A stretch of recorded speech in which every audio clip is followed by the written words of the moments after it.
Hello, welcome to another episode of Meandering with Mickey. It is July 1st, 2024. I have returned to Catherine Creek State Park in Oregon. It's about a 3-hour drive from Mom's in Nampa. This has been a very strange trip thus far.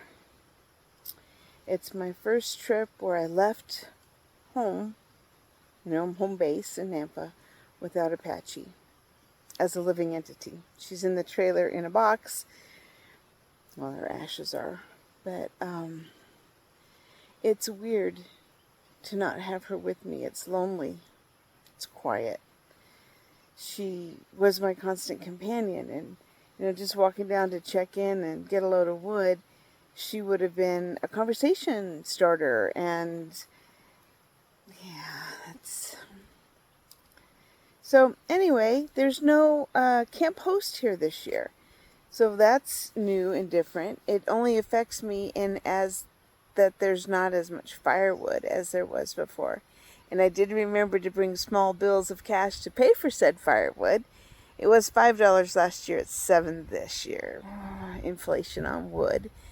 But there was a very small stack of wood that was available, and I didn't take a full cart because there are other campers here, and I'm, share alike. So that's also a weird thing. If I could have the government, the state of Oregon, pay for a satellite dish so that I have no Wi-Fi, no nothing here. I can't even make a call. I can make an emergency 911 call maybe, but I can't make a call. I can't send out a text. I can't do any of that unless I already had it downloaded.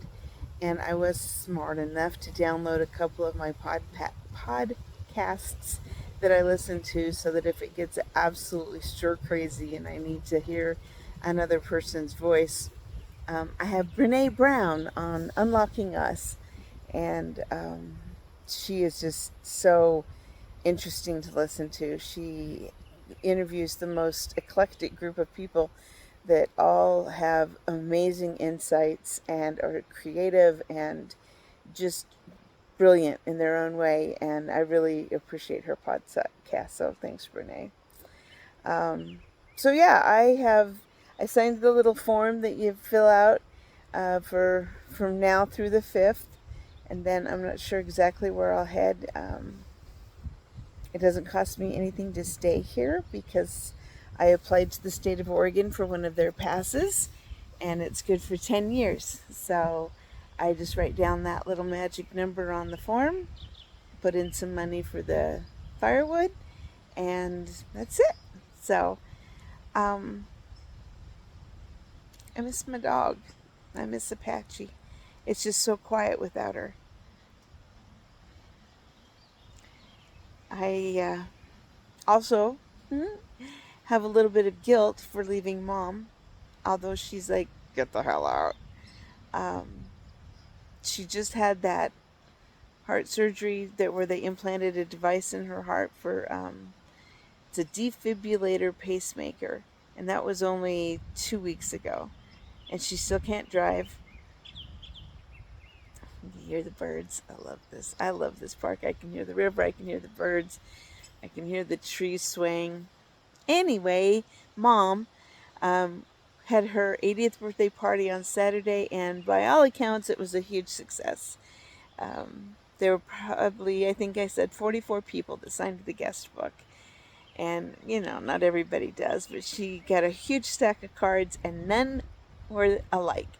There were no duplicate cards, which she thought was really cool. Lots of food left over, lots of cake left over. But there were people that I didn't expect to see, like Rod's brother, Jim Dakin. He came, he saw the notice in the paper both times, and his new wife, Maggie. Uncle Don, or Cousin Don came. I've always thought of him as an uncle because he's my mom's generation, but he's my mom's direct cousin. Their moms were sisters, so he's like my second cousin. Anyway, he and I had a nice little chat. Wasn't expecting to see him, so thank you so much, Dawn, for coming out. People that she knew from college, because I'd put those adverts in the paper advertising Mom's party, this one very dedicated friend of hers, her roommate in college, chased her down and followed a huge security route to get her. But she was at the party with one of the roommate down the hall, and they came over to the house later that evening, and I just went and hid in my bedroom so they could just catch up and talk. And I think Mom was extremely grateful to reconnect with them. So um, if just those two had made the effort to come down, the party would have been a success. But I think it was bigger and better than that, but it was exhausting. I could not ever want to be a wedding planner. Just too many things to nitpick and details, and I'm pretty detail oriented when I get my my in charge hat on, but that was more than I ever want to do again. But I've got Mom's meds worked out. I've got her appointments, transportation to and from appointments worked out. Got a housekeeper coming Wednesday to check on her, make sure she's eating, feed her if necessary, fix food, and clean the cat litter box and help her with laundry and whatever she needs help with. She's very stubborn. I don't need no help, but I'm glad that's in place as a fallback. And then I anticipate that sometime in July she'll probably have another surgery for her heart. She needs 2 more, and they won't do them both at the same time because they're different parts of the heart. But I told her it's been my experience, so when I leave on a journey, within 2 or 3 weeks, something significant has happened to you, and I've had to turn around and come back.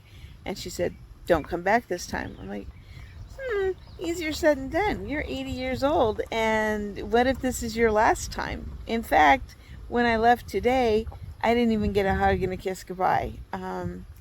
I had run to the store to go, pick up some milk that doesn't have to be refrigerated, shelf stable milk. Thank you.